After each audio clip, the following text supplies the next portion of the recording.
अस्सलामुअलैकुम। जैसे कि आप लोग जानते हैं कि हम 100 रुपये में खाना खाने की एक सीरीज शुरू की हुई है। तो आज हम एक रेस्टोरेंट पे आए हैं। यहाँ पे देखते हैं कि हमें 100 रुपये में क्या क्या मिलता है। तो आप ज़रूर बने रहे। तो आज हम देखते हैं कि हमें 100 रुपये में क्या क्या चीज़ें मिलती हैं। जी अस्सलामुअलैकुम। अच्छा जी, हमने सालन ले लिया, ठीक है। ये हमें मिला आलू कीमा। तो ये जो दो हमें बॉक्स आप देख रहे हैं, ये हमें 150 रुपये के मिले हैं और 2 नान हमें 50 रुपये के मिले हैं।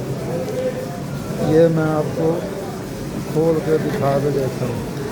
ये है जनाब आलू कीमा, चेक कर लें। ये हमें 2 बॉक्स मिले हैं 150 के और 2 नान मिले हैं 50 रुपये के। इससे हम 2 आदमी हैं, एक सामने बॉस बैठा हुआ है और एक हमें ये मिले हैं 200 रुपये के। हमारे 2 आदमियों का खाना इस वक्त 200 रुपये का। अल्लाह।